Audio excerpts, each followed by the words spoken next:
Não, faltou... Champanhe. Faltou champanhe. Faltou champanhe, faltou um cafezinho, faltou a gente experimentando coisas. Gente, tá 30 segundos, tá? Tá indo.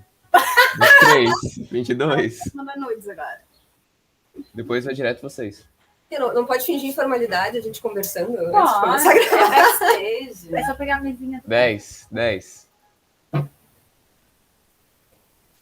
5, 4, Deus, meu coração. 3, 2, 1. Vai. Bom dia a todos. Nós estamos aqui no acervo do artista Paulo Gaiardi, no Campeche, em mais uma ação do Compartilharte 2021. Desejamos todos boas-vindas. Estamos aqui com a Thaís Tonin, que é coordenadora do acervo, que está nos recepcionando hoje. Bom dia. Bom dia, Valesca. Bom dia, pessoal. Dia lindo, né? Dia maravilhoso. Foi um ótimo dia para essa visita. Né? Foi tudo já planejado, nos mínimos detalhes, com a previsão do tempo, tudo incluído. Nada deu errado, nada a gente conseguiu resolver agora. Nada. Tudo foi assim, perfeito. Ó. Estamos aqui diretamente dos estúdios Globo de televisão.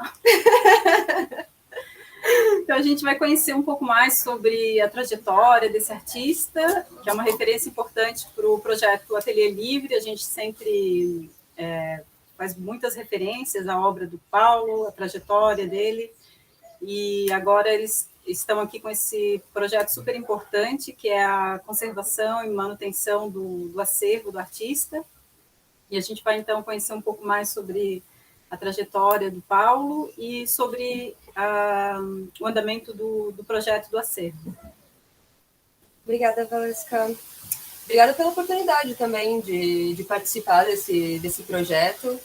Grande parte da ideia do acervo é essa divulgação, é criar um espaço de diálogo que não fica só dentro da universidade, que vai, né, construir certas formas de pensar a arte com outros grupos.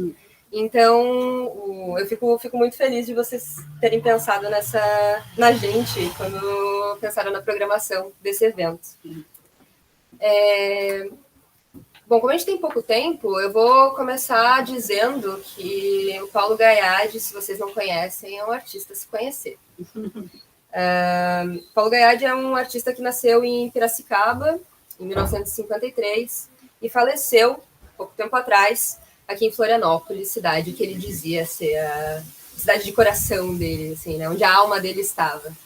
Tanto é que quando a gente pensa em produção de arte em Santa Catarina, é difícil não pensar na produção do Paulo Gaiardi. Tanto por seus temas, quanto pela presença dele, força dele no circuito de arte catarinense.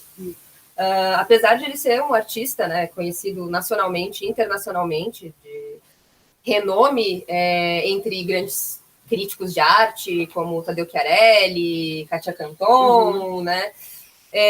O Paulo é um artista que passou grande parte da vida dele e produção dele entre ateliês em Florianópolis. Esse aqui, que está atrás da gente, é o último ateliê que ele teve aqui, e é o que a gente vai mostrar para vocês agora, que é atualmente o acervo e espaço Paulo Gaiardi. Eu acho que é também legal comentar que o Paulo produz desde da década de 70, mesmo que talvez se ele estivesse fazendo essa fala, ele não admitisse. Ele ia começar com a obra 39 páginas de uma vida. Ele ia começar com uma obra de 92, mas a gente vê, né, agora trabalhando com a documentação que está ali dentro, que é possível encontrar pinturas do Paulo, estudos, parte do seu processo de criação desde o final dos anos 70. Inclusive, ele vai participar de oficinas em São Paulo nos anos 80, já vai ganhar prêmios em salões e também vai fazer exposições ainda nos anos 80, por exemplo, em 87. Importante dizer também que já tem alguns projetos falando do Paulo, então, para quem quiser saber mais detalhadamente sobre as obras dele nesse sentido, vocês podem encontrar tanto documentários no YouTube, por exemplo, feito pela Katia Klock. É um documentário belíssimo, em que ele aparece comentando um pouco sobre as obras dele. Vocês podem encontrar uma entrevista feita pela Simone Bobsin sobre o Paulo Gayardi. Então, jogando o nome dele lá, vocês vão ver alguns vídeos já de debate, seja acadêmico ou um pouquinho mais informal sobre esse artista. E tem a página também do acervo, né? Que tem... Isso. Com o início do projeto, nós reavivamos um domínio que, na verdade, era um site que o Paulo já queria ter feito, que é o paulogaiardi.com, e a gente reavivou esse domínio para começar a organizar, né, registrar todo esse material. Então, links para todos esses vídeos, organizar convites para colóquios e, principalmente, ser um espaço onde a gente cria links para digitalizar a documentação e digitalizar as obras. Né? E isso agora conta também com a possibilidade da comunidade Wikipédia Brasil, que liberou para a gente a possibilidade de criar uma página na Wikipédia para colocar essas imagens na nuvem da Wikipédia e, portanto, transformá-las em domínio público, o que é muito a ideia do projeto do acervo aqui, que vocês vão ver hoje. Então, vincular esse site com a Wikipédia é entender também que a plataforma da Wikipédia é uma plataforma de amplo alcance, né? Vai ser muito mais interessante também para a divulgação desse espaço como um espaço cultural e desse artista como representante de patrimônio material e imaterial brasileiro. Que já está em alguns acervos por aí, né? Está em vários museus, né? Participa de acervos de inúmeros museus, tanto no Brasil quanto fora.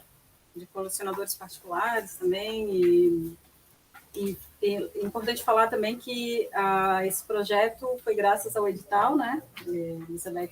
Esse projeto começou com, eu acho que um entendimento muito importante daquele ano, do edital Elizabeth Anderle, de 2019, de que as manifestações artísticas configuram patrimônio imaterial.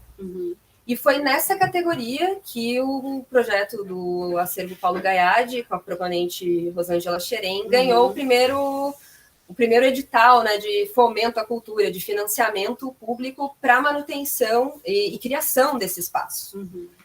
Então, a gente conseguiu 2 vezes ser selecionado, 2019 e 2020, pelo edital, primeiramente como patrimônio imaterial, e na segunda vez como patrimônio material, o que deixa bem claro também, né, a grandeza, como é importante as elaborações que o Paulo construiu nos seus suportes artísticos sobre cultura brasileira e sobre questões que estão no limiar da universalidade, assim, no sentido mesmo crítico desse conceito, né, de pensar coisas que estão no imaginário coletivo, pela maneira dele também de trabalhar com, por exemplo, literatura internacional, literatura alemã, literatura italiana, e trazer isso para os seus processos. Então, como eu disse, né, se vocês não conhecem Paulo Gayardi, precisam conhecer. E é um artista também que trabalhou muito com questões de memória, biografia, né?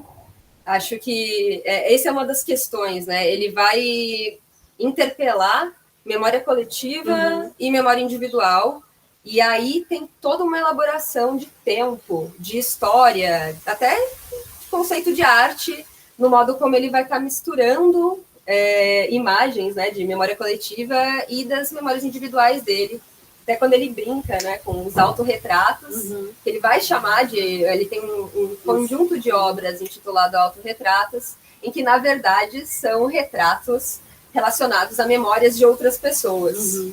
Então, além disso, ele está brincando com categorias que a gente tem por tradicionais na história da arte, como a categoria, né, de retrato, gênero pictórico, né? Retrato, paisagem, natureza morta.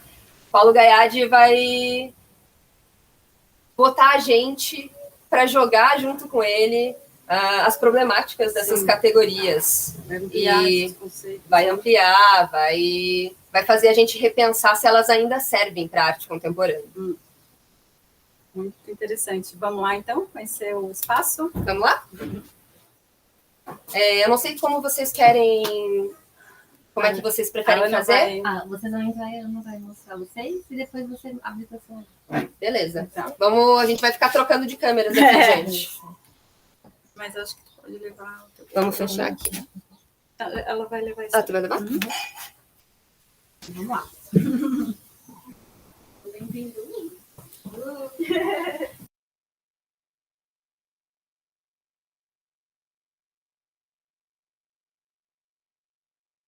Digamos assim, que esse conjunto de obras já esteve. No sentido de que, quando a gente começou o projeto, essa casa ainda era uma residência. Ela não foi sempre o ateliê, desde que o artista faleceu. E, com o tempo, a família conseguiu retomar o uso desse espaço como ateliê. E, portanto, ele se transformou, então, agora, junto com o projeto, no acervo do Espaço Paulo Gaiati.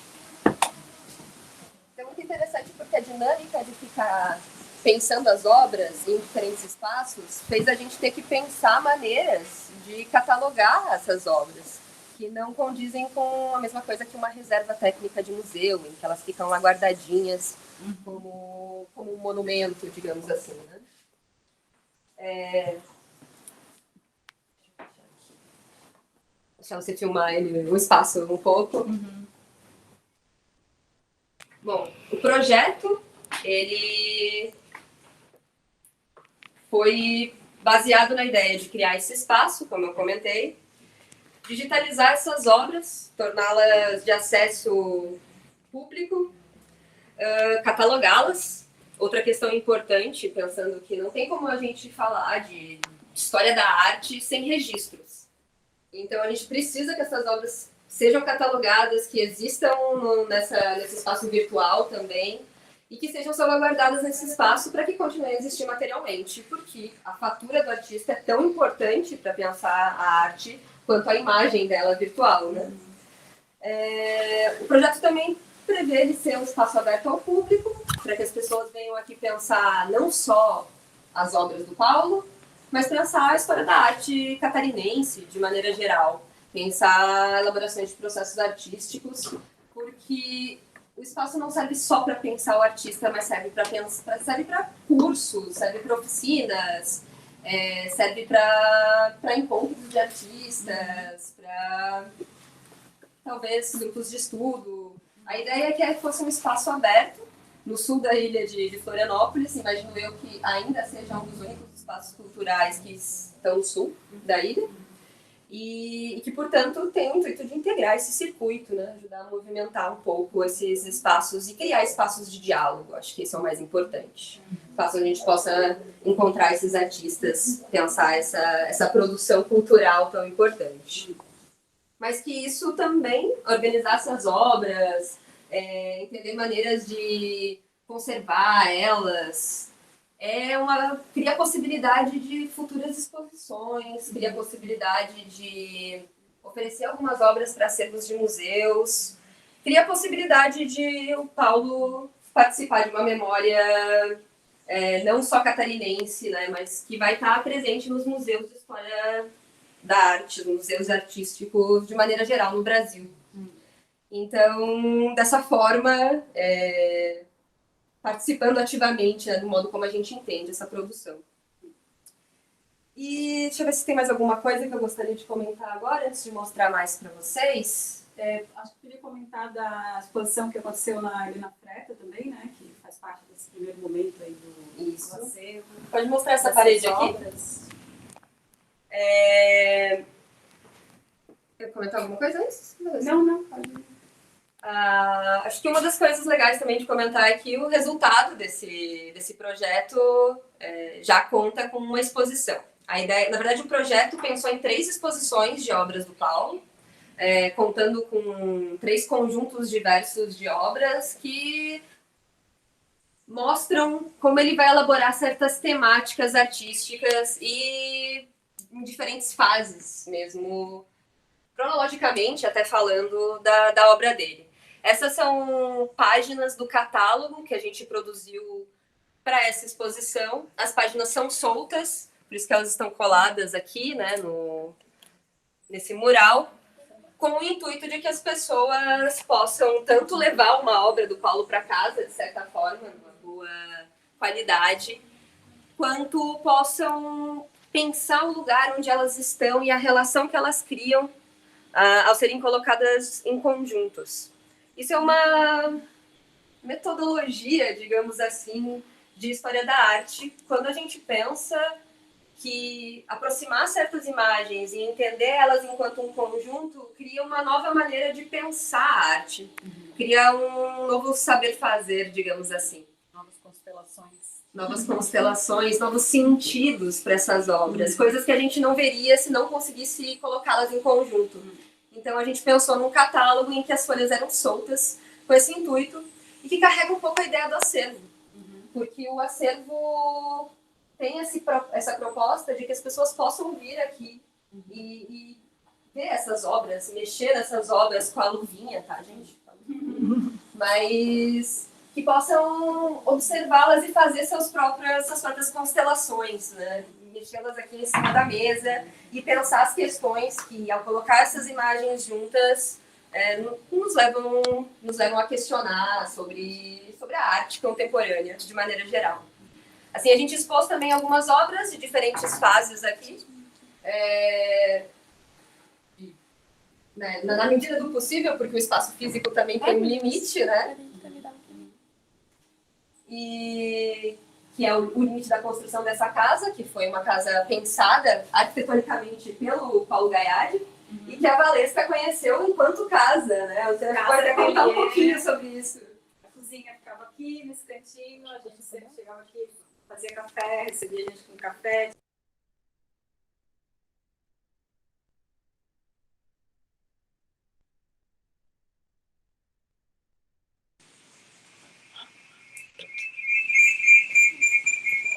Então, eu conheci quando o Paulo morava aqui ainda, né? E essa parte aqui era a cozinha, ele sempre recebia a gente com um café, e na parte de cima ficavam algumas obras, aqui tinha um sofá, era super aconchegante, e ele tinha um carinho muito grande por esse espaço, por essas plantas que rodeiam esse espaço também. Acompanhei ele em alguns momentos comprando plantinhas que ele trouxe aqui para esse lugar. Então, é um espaço muito, muito especial, assim, de muitas lembranças, de muitas memórias. E a gente tem aqui a equipe também do acervo, né, Thaís? A equipe já se modificou algumas vezes, passaram algumas pessoas já por ela, e assim, devo agradecer a todo mundo que já participou. Agora, atualmente, a equipe consta com 4 pessoas, estão aqui presentes, vão fazer suas falas depois, contando um pouco como é que está sendo a experiência delas de trabalhar aqui no acervo, cada uma com a sua questão, né? Também era essa a proposta. Cada um aqui trabalha com aquilo que interessa pensar, que interessa elaborar, e essa é a nossa dinâmica aqui, enquanto um espaço cultural. Deixa eu mostrar para vocês um pouco, então, como é que são as obras. Tinha um dos problemas, um dos motivos pelo qual a gente precisava do financiamento público era pelo estado de conservação dessas obras. A gente está no Campeche, no sul da ilha, um espaço úmido. Então, e o Paulo trabalhou com ferro, o Paulo trabalhou com materiais que sentem muito a passagem do tempo, né, por conta dessa umidade. Então, isso pode mostrar. Aqui a gente começou a catalogar, separar essas obras, são de diferentes conjuntos. O Paulo trabalhou com materiais de difícil conservação, como vocês vão ver agora com a própria.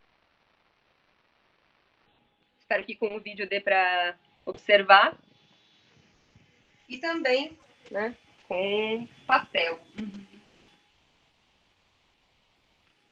Outro material de difícil conservação, se não tiver numa mapoteca. Umidade, né?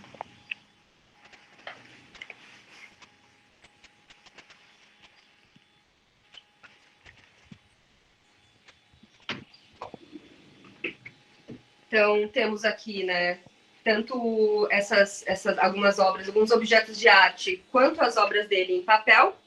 O que ficou no acervo é basicamente o que ficou como patrimônio da família, quando do falecimento do artista. E, atualmente, só algumas dessas obras que fazem parte desse acervo não estão aqui, porque elas foram para essa exposição que eu comentei antes. Por isso que a gente mostrou as imagenzinhas do catálogo. Aqui tem uma outra coisa para mostrar para vocês, né, sobre a fragilidade do material, das obras do Paulo, e como essa preservação era parte intrínseca do projeto. Esse é o caso, por exemplo, dessa e de outra obra que fazem parte dos receptáculos da memória, muitas vezes. Que mantê-la, né, guardá-la, depende de um certo esforço e a compra de certos materiais que sem financiamento público não seria possível. Esse é o caso dessa obra aqui também, que é o receptáculo da memória do Tadeu Chiarelli.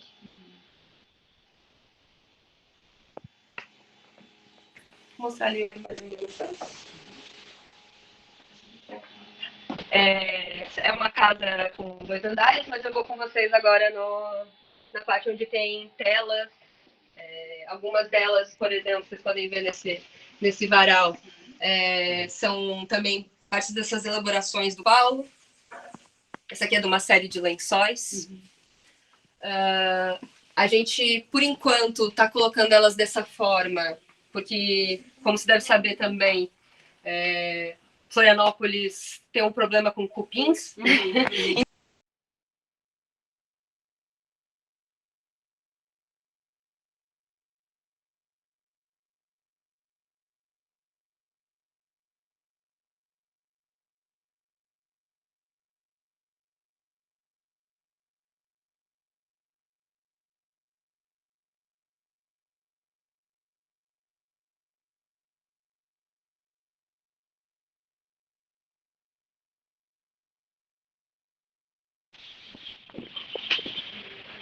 Tá de volta. Tá de volta, gente? Vocês estão me escutando? Sim. Tá tranquilo? Então tá. Eu não sei onde eu parei. Será que eu parei? Falando do cupim. Isso. Então, esse é um outro caso, né, que aflige os artistas da região, de maneira geral, que trabalham com a madeira. E no caso do Paulo, por exemplo, a gente teve que dar uma olhada em chassi por chassi, né, das telas dele, e muitas vezes retirar as telas e agora começar todo um processo de organizá-las para restauração.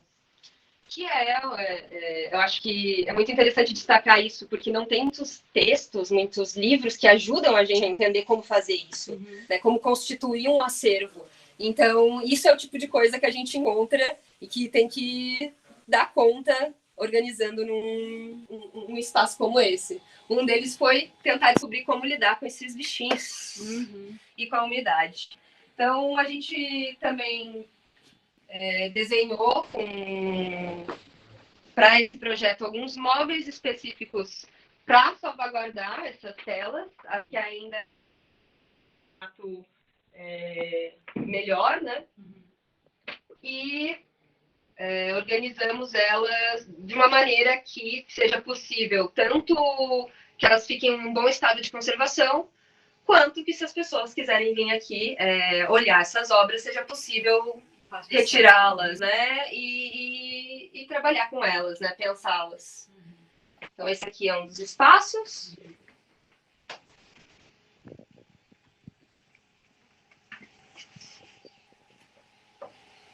Vamos subir. E aqui tem um segundo espaço, que ainda está em processo.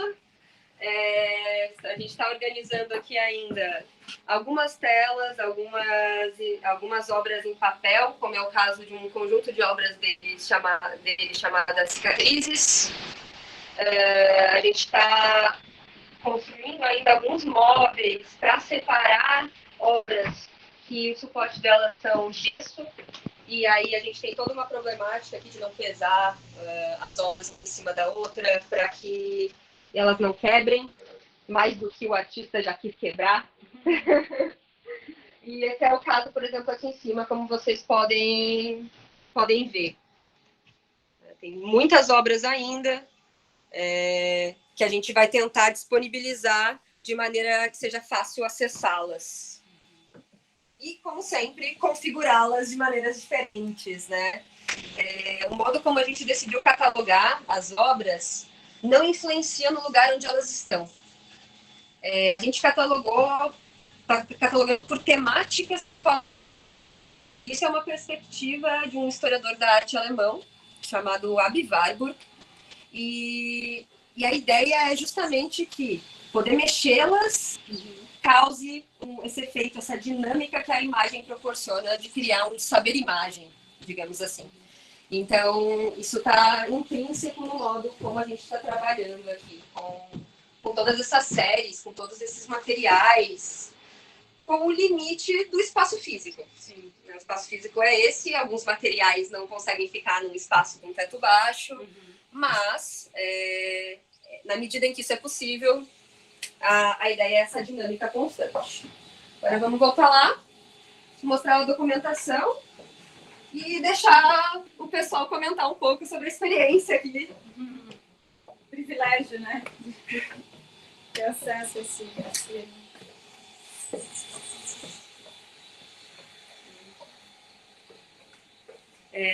bom, aqui no andar de baixo a gente tem também todos os catálogos de coletivos ou individuais, onde o Paulo se encontra presente.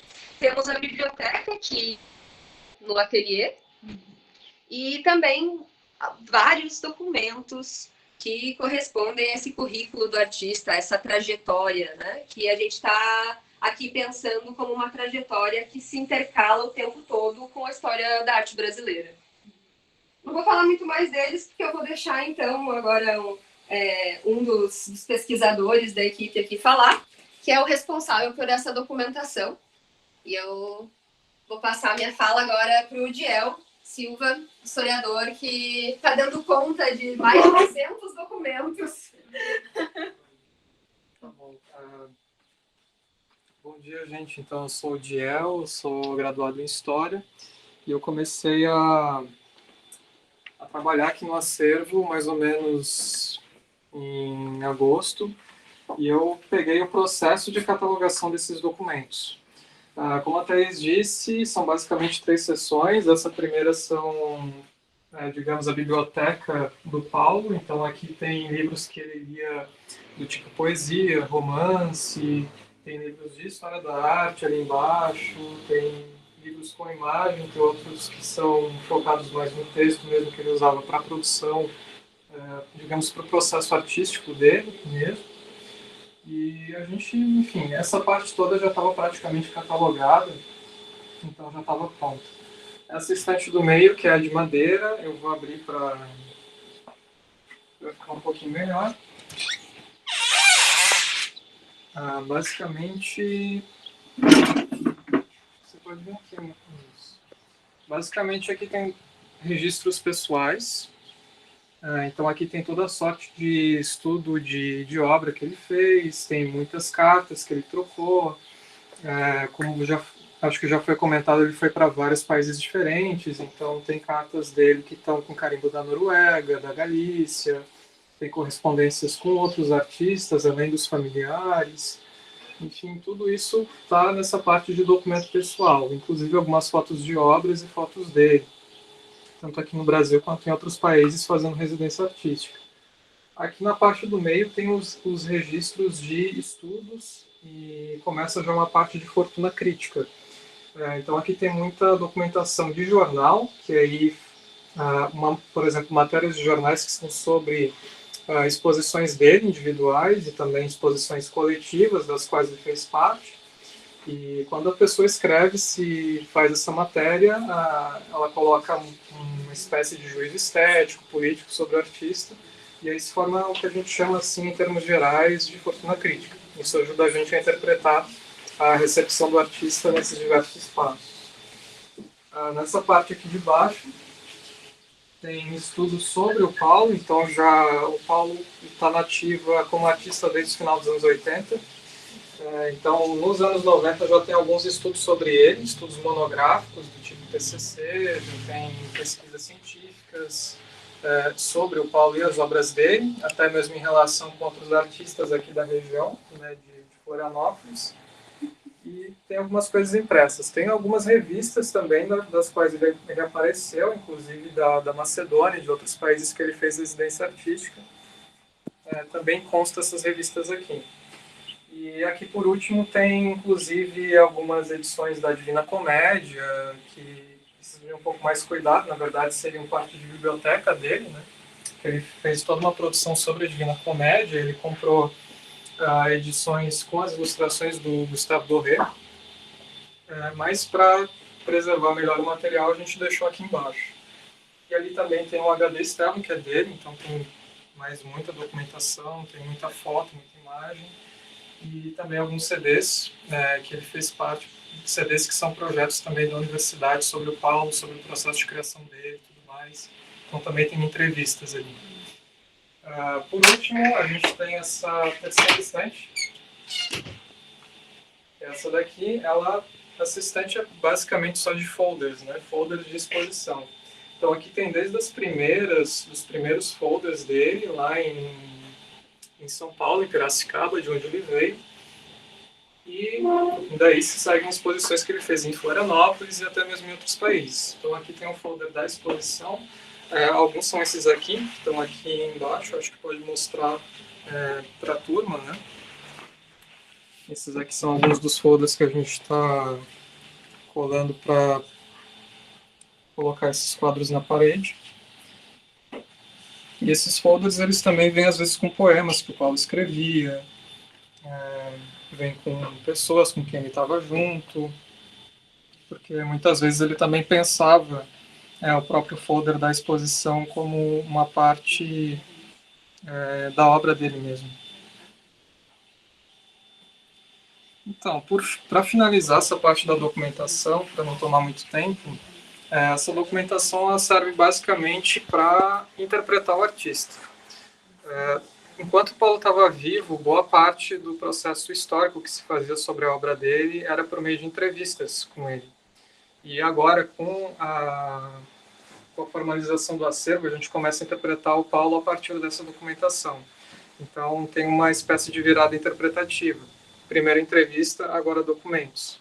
Então, quando a gente procura historicizar o Paulo, a obra dele, a trajetória dele, a gente vai começar a reunir vários desses documentos. E aí, se vocês quiserem, ou outro pesquisador quiser estudar uma fase do Paulo, ou um conjunto de obras dele, essa pessoa vai começar procurando por folders, procurando por entrevistas, procurando por notícias de jornais, procurando por obras que ele leu para produzir alguma obra em específico e assim por diante. Então, essa é a importância, digamos, da documentação, né, em termos gerais, e como isso auxilia a produzir uma história da arte do Paulo e também do Paulo nesse circuito artístico que faz parte tanto de Florianópolis, como também de, enfim, internacional, né, para os países que ele viajou. Então, agora eu acho que eu posso passar para a Laura, que vai falar um pouco sobre a história oral, fazendo essa ponte, né, de história a partir da documentação e indo para a história oral, como é que a gente lida com os testemunhos e com essas falas que cada um tem sobre o Paulo. Laura? Oi, tudo bem? Eu sou a Laura. Eu queria falar um pouquinho sobre a minha pesquisa, o desenvolvimento da minha pesquisa enquanto eu trabalhei aqui no acervo do Paulo Gaiardi. Eu estou pesquisando sobre a história oral, a importância do testemunho para construir a memória do artista. Para mim isso é uma coisa muito importante. Entender quem foi o Paulo como pai, como marido, como amigo, ajuda também a gente a entender e a ficar mais por dentro dessa memória viva que ainda está presente aqui no acervo e está presente na vida de todos que conheceram ele. Então, é isso, assim, pesquisar sobre, entender essa oralidade e com entrevistas e ouvindo as pessoas próximas a ele falando, ajuda muita gente nessa questão, né? E construir isso também é uma pesquisa de muita importância, apesar de muita gente dizer que essa oralidade tem um peso, né? Tudo isso tem um peso e uma importância muito grande para a pesquisa, para poder entender o artista, porque às vezes o que a gente precisa saber não está documentado, não está catalogado, não está escrito. Foi uma palavra, um gesto, alguma coisa que ficou para quem já o conheceu depois que ele se foi. Então, agora eu vou passar a palavra para a Amanda. Só aproveitar fazer um comentário antes da Amanda falar. A Laura, assim como a Amanda, são estudantes de artes visuais da UDESC e estão desenvolvendo aqui um projeto de ensino, que é um projeto em colaboração com a Universidade Federal de Pelotas, em que elas estão desenvolvendo temáticas para pensar uma historiografia da arte. É o caso da Laura estar discutindo oralidade e é o caso da Amanda estar pensando memória coletiva, que é um conceito que a gente estava comentando ali antes, que é uma coisa que o Paulo trabalha e que a Amanda está como pesquisadora da graduação construindo agora também essa pesquisa. Então, Amanda, conta um pouquinho como é que está sendo esse processo. Então, oi gente, eu sou a Amanda. Eu acho muito interessante a gente também pensar que tanto os testemunhos, a história oral como os documentos, muitas vezes se confundem, porque, por exemplo, uma das problemáticas assim, que às vezes a gente encontra é encontrar uma série de obras e depois de um tempo trabalhando com outras coisas a gente acha uma outra obra que faz parte daquela série, que é de um outro ano, de um outro contexto.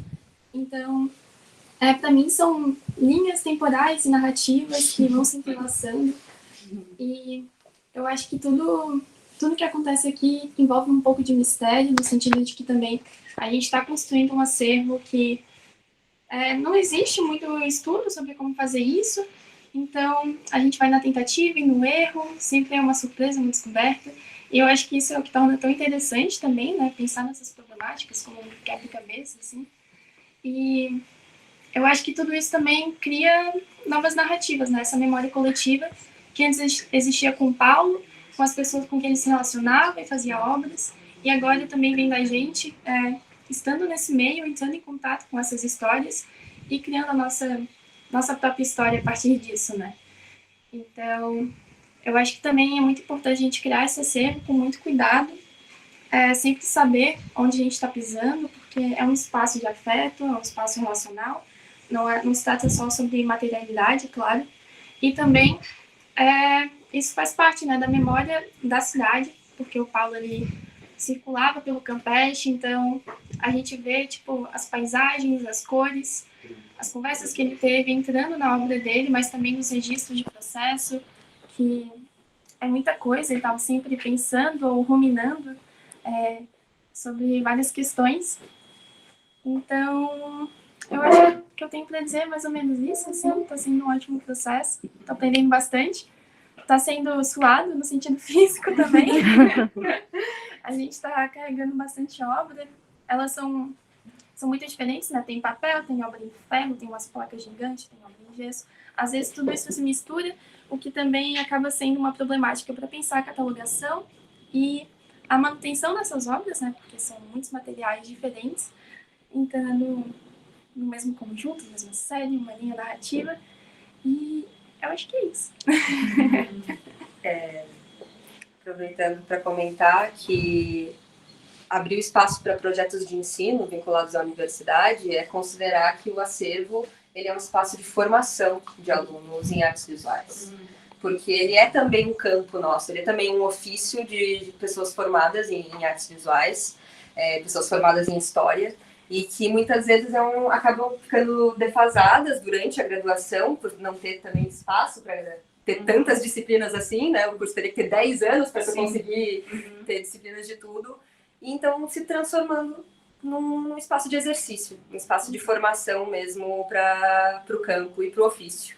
Um espaço outro, né? De pesquisa que não é só o de pensar a formação em artes visuais para a constituição dos seus processos artísticos, mas a formação como um espaço de pesquisa mesmo, de constituição de outros saberes, como da curadoria, da organização desses espaços, de ser agentes culturais, né, de produção cultural de espaços públicos.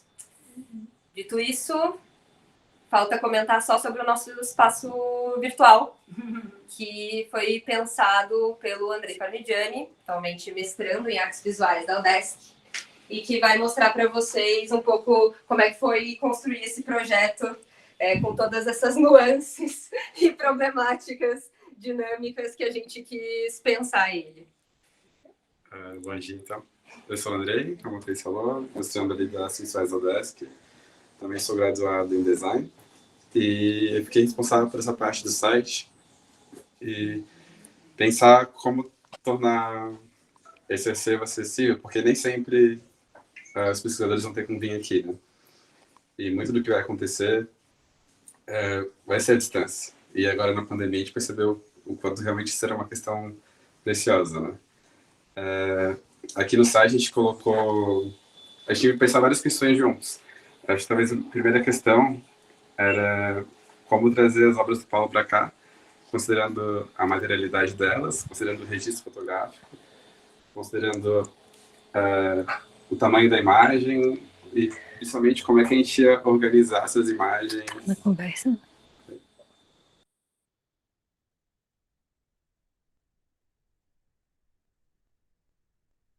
Pode ser. A gente vai transmitir a tela. E...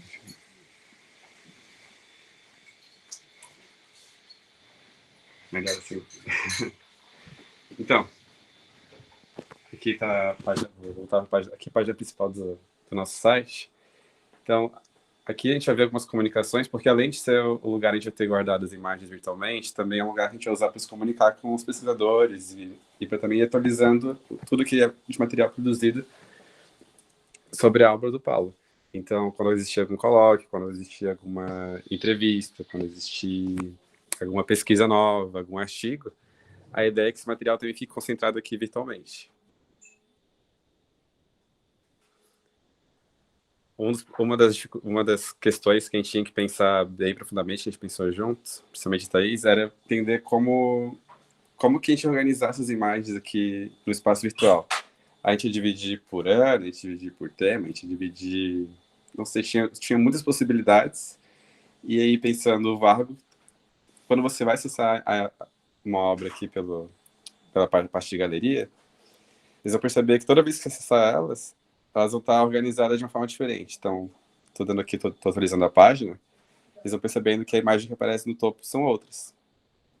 Por quê? A ideia é que quando você vai procurar, por exemplo, eu preciso ver uma obra X do Paulo, e aí é meio que induzir o pesquisador, na hora de fazer esse processo, a ter novas descobertas. E a partir dessas descobertas, criar novas relações, perceber alguma coisa que talvez não tivesse percebido antes, né? Criar novas leituras.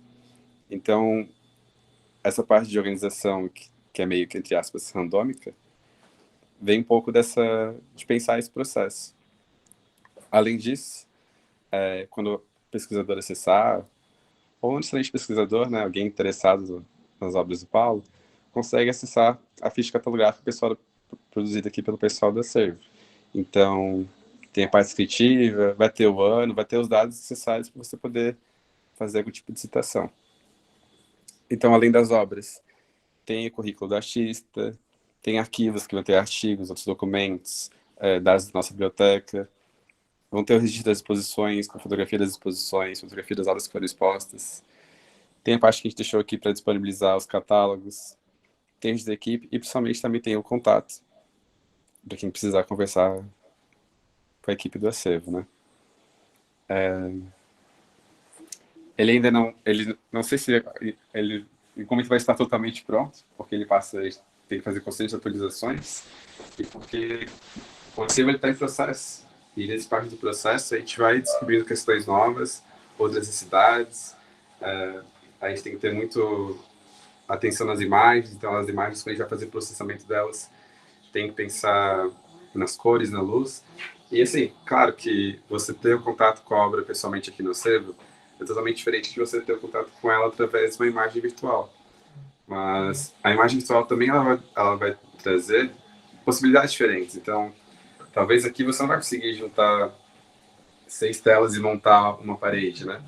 Mas no espaço virtual você consegue juntar 6 imagens facilmente e ver como é que essas 6 obras funcionam juntas. Então, ele tem especificidades do meio virtual, mas também são qualidades e defeitos que um espaço e o outro não conseguem ter ao mesmo tempo, né? Então, é meio são processos diferentes. Então, acho que dá uma enriquecida também desses dois mundos funcionando. No geral, é isso. Muito obrigado. Pronto. Acho que para uma visita virtual tá longa já, né? Acho que vamos ali finalizar. A Valesca já está sentadinha lá de novo.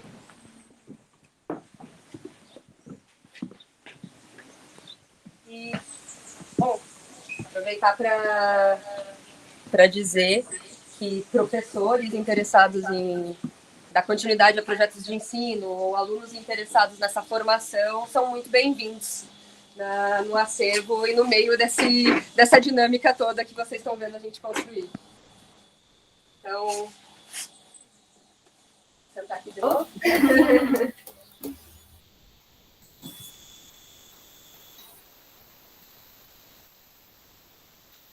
Então, a gente gostaria de agradecer imensamente essa oportunidade. Incrível, né, esse trabalho, esse projeto de manutenção, conservação desse acervo, fazendo com que esse artista siga vivo, né? A obra, a potência desse trabalho siga reverberando, siga servindo para inúmeras pesquisas, inúmeros desdobramentos, né? Assim, é muito importante e tenho certeza que o Paulo está muito orgulhoso, porque era isso que ele queria, né? Com o trabalho dele, que alguém cuidasse, que alguém se dedicasse a essas obras. E hoje a gente teve a oportunidade de conhecer esse trabalho incrível, né? Que tá sobre essa equipe maravilhosa que nos recebeu hoje aqui, a família também, que sempre nos recebe com muito carinho. E a gente agradece imensamente essa oportunidade e esperamos que a gente siga trocando aí figurinhas e oportunidades e projetos, né? Desdobramentos também desse momento. A fala da Thaís é muito importante porque ela aponta também para uma carência que a gente tem na formação, que é a falta de um curso técnico em artes visuais, né? E o Instituto Federal de Santa Catarina poderia contribuir nesse sentido, né? Ser essa ponte, esse elo que está faltando. Então, a gente tem a graduação, tem a pós-graduação, mas a gente não tem o curso técnico em artes visuais, que poderia dar conta justamente desse nicho aí, né? Da manutenção, da conservação de acervos, organização desses espaços, apoio para o trabalho do artista no ateliê, né? Então, todas as partes do ofício, né? Exatamente. É o campo de atuação das artes, né? Sim, então acho que tem muito trabalho pela frente aí, as instituições aí podem e devem dialogar, né? O DESP e o Instituto Federal de Santa Catarina, acho que uma parceria aí que a gente pode dar continuidade a partir de agora. Muito obrigada mais uma vez, Thaís, toda a equipe, a família também, por sempre nos receber com tanto carinho, com esse café delicioso. E obrigada a todos e até um próximo encontro. Obrigada, pessoal, pela presença. Obrigada a todo mundo que participou. Obrigada à família por abrir a casa desde sempre. São pessoas desconhecidas que chegam aqui pela primeira vez dizendo, olha só, a gente pode ali mexer nos documentos de alguém. Sim. Então, um agradecimento imenso à família e à Valesca em especial, porque se a gente conheceu esse artista, se a gente conheceu a possibilidade de construir esse acervo, foi por conta da Valesca. Alguns anos atrás, ter trazido ele a um debate na presença de uma outra pessoa que eu também tenho que agradecer, que é a Rosângela Xerém. E aí começou tudo. Foi responsável pelo encontro. Que bom, né? Obrigada, pessoal. Obrigada, gente. E até a próxima oportunidade.